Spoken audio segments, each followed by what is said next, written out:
warahmatullahi wabarakatuh. Halo semuanya, perkenalkan, saya Cynthia Aulia Putri dari Fakultas Keguruan Ilmu Pendidikan, Program Studi Pendidikan Guru Sekolah Dasar Universitas Riau. Pada pembuatan video ini, saya akan membahas tentang organ pokok tumbuhan, yakni tanaman Zea mays L dan tanaman Amaranthus tricolor L. Tujuan pembuatan video ini untuk memenuhi tugas ujian tengah semester, mata kuliah, konsep dasar IPA dan biologi, dengan dosen pengampu, Bapak Mahmud Alpusari, MPD. Baiklah, langsung saja kita simak video ini. Yang pertama, klasifikasi Zea mays L. Kingdom Plantae, divisi Spermatophyta, subdivisi Angiospermae, kelas Monocotyledon, ordo Poales, famili Poaceae, genus Zea dan spesies Zea mays L. Lalu kita ke morfologi. Sebelum kita ke morfologi tanaman Zea mays, ada baiknya kita mengenal terlebih dahulu tentang apa itu tanaman Zea mays. Zea mays merupakan tanaman yang hidupnya di bawah usia 6 bulan, sehingga tanaman ini sering disebut dengan tanaman semusim. Pemanfaatan proses sinar matahari yang sangat efisien menyebabkan tanaman ini juga disebut dengan tanaman C4 yang sering diteliti oleh para ahli. Tanaman Zea mays merupakan salah satu tanaman yang paling mudah untuk dibudidayakan karena tanaman ini dapat ditanam tanpa melalui proses pengolahan lahan terlebih dahulu. Tanaman ini berasal dari Amerika Tengah, tepatnya negara Meksiko. Tanaman ini juga disebut sebagai tumbuhan monokotil yang sering hidup dalam iklim panas. Setelah kita mengenal tentang tanaman Zea mays, tentunya kita harus tahu fungsi dari organ-organ tanaman Zea mays tersebut. Kita mulai dari akar. Fungsi dari akar tanaman Zea mays hampir sama pada akar umumnya, yaitu sebagai tempat berdirinya tanaman sekaligus menyerap air, garam mineral, dan zat hara dari dalam tanah. Selanjutnya kita ke fungsi dari batang. Batang tanaman Zea mays tentunya sebagai penyokong tubuh, sekaligus tempat melekatnya daun, bunga, serta buah.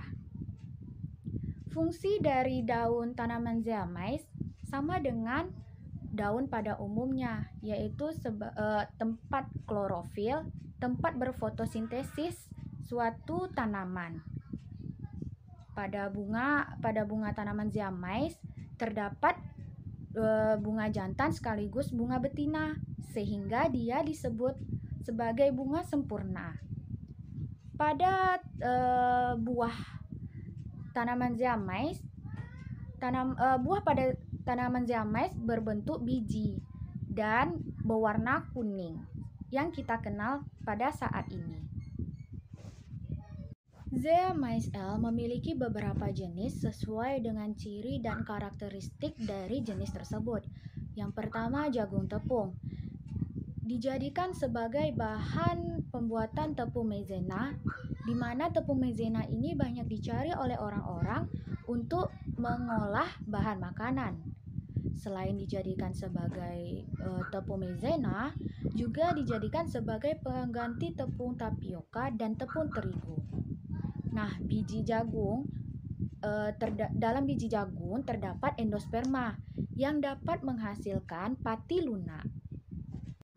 Jenis yang kedua yaitu jagung manis. Sesuai dengan namanya, jagung manis dijadikan sebagai bahan makanan dengan cara dibakar atau dikukus. Nah, jagung manis ini mempunyai rasa yang manis dan bertekstur agak keriput. Juga, jagung manis ini biasanya dipanen saat masih usia muda. Jenis jagung yang ketiga yaitu jagung mutiara. Sesuai dengan namanya, selain penampilannya yang menawan, ternyata memiliki banyak khasiat untuk kesehatan, yaitu zat besi, serat, dan vitamin. juga sebagai untuk mencegah atau menyembuhkan penyakit kolesterol. Jenis jagung yang keempat yaitu jagung berondong. Sesuai dengan namanya, jagung ini banyak kita temui yang telah diolah di bioskop-bioskop. Jagung ini memiliki tekstur yang sedikit berbeda dari jagung pada umumnya karena ketika dia diolah, dia akan menghasilkan tekstur yang berbeda. Setelah kita mengetahui tentang tanaman Zea mays, lalu kita akan ke morfologi dari tanaman Zea mays. Tanaman Zea mays L memiliki akar serabut dan 3 bagian akar di dalamnya, yaitu akar adventif, primer, dan lateral. Batangnya berbentuk silindris berwarna hijau, berruas-ruas, dan umumnya tidak bercabang, jumlah ruas yang bervariasi. Daun terdapat pada setiap batang ruas, berbentuk pita memanjang dengan ujung yang runcing, tulang daun yang sejajar dengan ibu tulang daun, dan permukaan yang berambut. Ini kita sering sebut dengan rambut jagung berwarna emas kemerahan, padahal ini adalah bunga betina. Dan selanjutnya, yang paling atas merupakan bunga jantan, berbentuk seperti padi, berwarna hijau.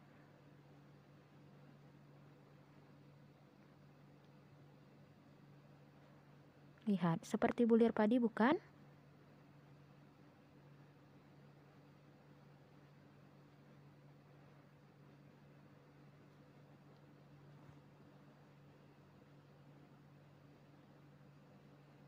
Lalu kita akan mencoba membuka isi dari buah jagung.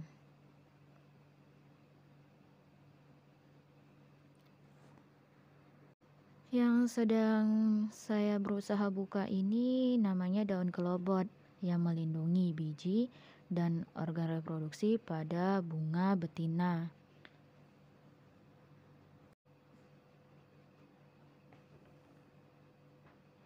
Nah, ini putik jagung. Dan ini biji jagung. Yang di atas ini namanya kernel, tempat biji jagung akan tumbuh. Putik jagung berwarna hijau keputihan. Manfaat tanaman jagung. Yang pertama, tinggi karbohidrat, berguna sebagai sumber energi. Karbohidrat adalah salah satu faktor penting sebagai sumber energi harian. Untuk mendapatkan asupan karbohidrat, kamu bisa mengkonsumsi jagung. Tumbuhan dengan nama latin Zea mays ini memiliki kandungan karbohidrat yang cukup tinggi. Rata-rata satu batang jagung mengandung 10 hingga 15% karbohidrat. Jumlahnya berbeda-beda tergantung dengan jenis jagung.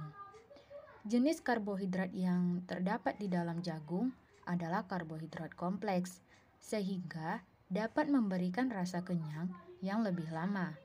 Selain itu, ketika mengkonsumsi jagung, energi yang didapatkan pun cenderung lebih stabil.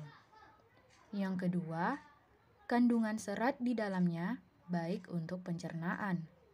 Tidak hanya tinggi karbohidrat, jagung juga kaya akan kandungan serat.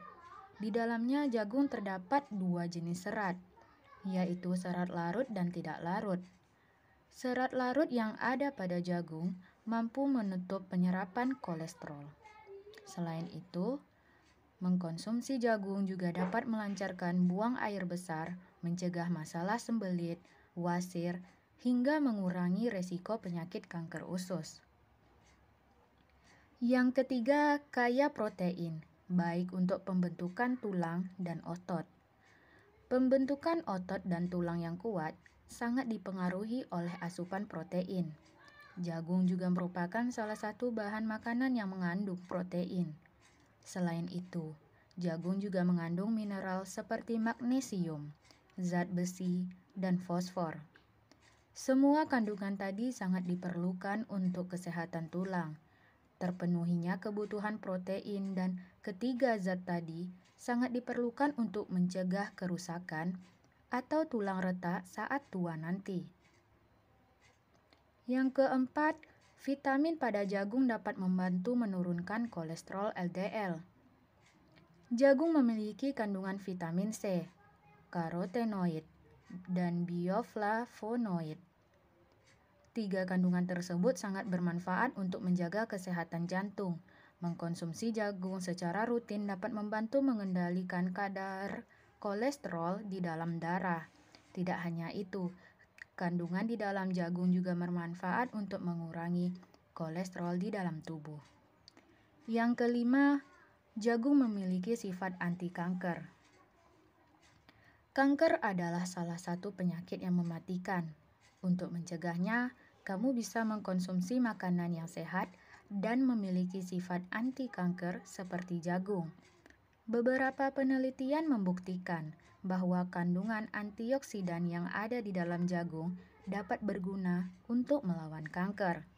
Tidak hanya itu, jagung juga merupakan sumber senyawa fenolik yang efektif memerangi tumor pada payudara dan hati. Itulah pembahasan singkat kita tentang tanaman zeamais. Selanjutnya kita ke tanaman kedua. Yang kedua kita akan ke tanaman Amaranthus tricolor L dengan klasifikasi Kingdom Plantae, divisi Magnoliophyta, kelas Magnoliopsida, ordo Caryophyllales, famili Amaranthaceae, subfamili Amaranthoideae, genus Amaranthus, spesies Amaranthus tricolor L. Selanjutnya kita akan ke morfologi tanaman. Sebelum ke morfologi, ada baiknya kita mengenal terlebih dahulu tentang tanaman Amaranthus satu ini. Amaranthus merupakan tanaman sayuran yang berasal dari kata amaran dari Yunani. Nah, Amaranthus ini berasal dari Amerika tropik. Tanaman ini juga disebut dengan tanaman tahunan karena dapat hidup sepanjang tahun, baik di mana saja, dataran tinggi ataupun dataran rendah. Dalam varietas Amaranthus tricolor ini terdapat 3 varietas. Yang pertama, bayam hijau biasa. Yang kedua, bayam merah, yang dimana batang hingga daunnya berwarna merah. Yang ketiga, bayam putih, dimana warnanya hijau keputih-putihan. Selain dari varietas tricolor ini, terdapat juga varietas lain seperti bayam kakap, bayam tanah, dan lain sebagainya. Dan tanaman ini termasuk tanaman monokotil, yaitu berkeping 2. Baiklah, lanjut kita bahas tentang morfologi tanaman Amaranthus tricolor L. Pada tanaman Amaranthus, akarnya akar tunggang dan ada sedikit serabut di atasnya. Berwarna putih, hampir sama dengan akar tanaman pada zeamais L. Batangnya berbentuk silindris, berwarna hijau muda, berair dan berserat. Batangnya juga memiliki cabang-cabang.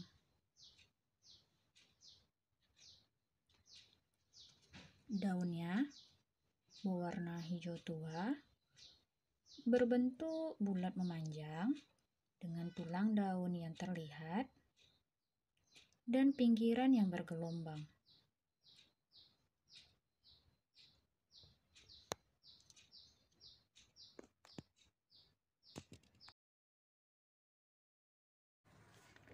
Manfaat tanaman bayam hijau.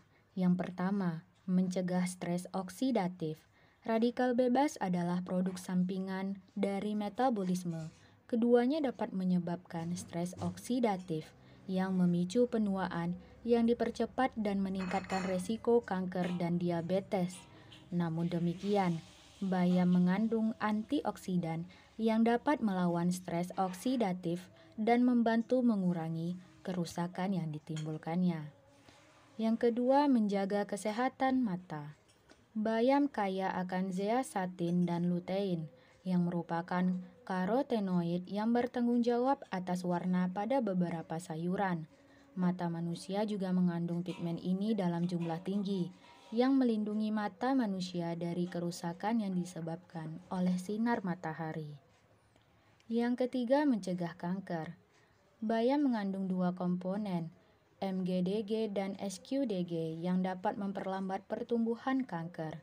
Dalam sebuah penelitian, senyawa ini dapat membantu memperlambat pertumbuhan tumor pada serviks, sekaligus mengurangi ukuran tumor. Beberapa penelitian pada manusia menghubungkan konsumsi bayam dengan penurunan resiko kanker prostat pada pria. Bayam juga dapat membantu mencegah kanker payudara pada wanita. Yang keempat, menurunkan tekanan darah tinggi.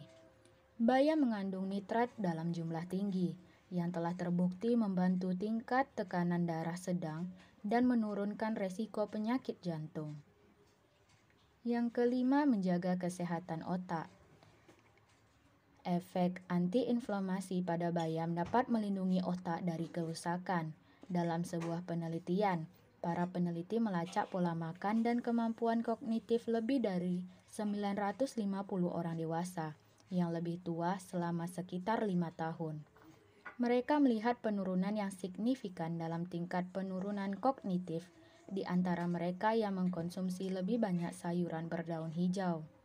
Data menunjukkan bahwa orang yang makan 1 hingga 2 porsi sayuran hijau setiap hari memiliki kemampuan kognitif yang sama dengan seseorang yang 11 tahun lebih muda daripada mereka yang tidak mengkonsumsi sayuran hijau. Yang keenam, mencegah anemia. Bayam merupakan salah satu sayuran yang mengandung asupan zat besi yang baik, sehingga dapat mencegah anemia. Tetapi sayuran bayam juga mengandung oksalat yang dapat menghambat penyerapan zat besi bila dikonsumsi. Salah satu cara yang dapat kamu lakukan untuk menyiasatinya yaitu dengan mengkonsumsi vitamin C yang dapat membantu penyerapan zat besi. Yang ketujuh, mengobati diabetes. Bayam mengandung alpha-lipoik yang terbukti dapat menurunkan gula darah, meningkatkan sensitivitas insulin, serta mencegah perubahan oksidatif yang dipicu stres pada pasien diabetes. Selain manfaat tersebut, bayam ternyata juga dapat menurunkan resiko neuropati perifer dan otonom pada penderita diabetes. Yang kedelapan, mengurangi resiko gangguan kardiovaskular. Bayam dipercaya dapat mengurangi resiko gangguan kesehatan pada kardiovaskular atau jantung, karena bayam kaya akan serat dan mineral. Serat dan mineral tersebut dapat menurunkan tekanan darah dan mencegah pembentukan plak di pembuluh darah. Tak hanya itu, bayam memiliki kandungan kalium tinggi yang bermanfaat bagi tubuh. Oleh sebab itu, penderita hipertensi disarankan mengkonsumsi bayam secara rutin. Yang kesembilan, menjaga kesehatan tulang. Menurut University of Maryland Medical Center, dalam beberapa dekade terakhir, dijelaskan bahwa vitamin K penting untuk kesehatan tulang. Sebuah tinjauan yang diterbitkan oleh Nutrition mencatat bahwa asupan vitamin K dapat mengurangi tingkat patah tulang, bekerja dengan vitamin D untuk meningkatkan kepadatan tulang, dan secara positif mempengaruhi keseimbangan kalsium. National Osteoporosis Foundation merekomendasikan makan bayam karena kandungan vitamin K dan magnesiumnya. Hanya 1 cangkir bayam yang dimasak mengandung 987% kebutuhan vitamin K yang luar biasa, serta 39% dari kebutuhan magnesium seseorang. Yang ke-10, menjaga kesehatan kulit dan rambut. Bayam mengandung vitamin A yang tinggi, sehingga dibutuhkan untuk produksi sebum agar rambut tetap lembab. Selain itu, vitamin A juga diperlukan untuk pertumbuhan semua jaringan tubuh, termasuk kulit dan rambut. Yang ke-11, menjaga kesehatan jantung. Kadar vitamin K pada bayam terkait dengan kesehatan jantung dan pembekuan darah. Menurut Linus Pauling Institute, vitamin K merupakan faktor yang penting dalam pembekuan darah dan kekurangan vitamin K dapat menyebabkan pendarahan.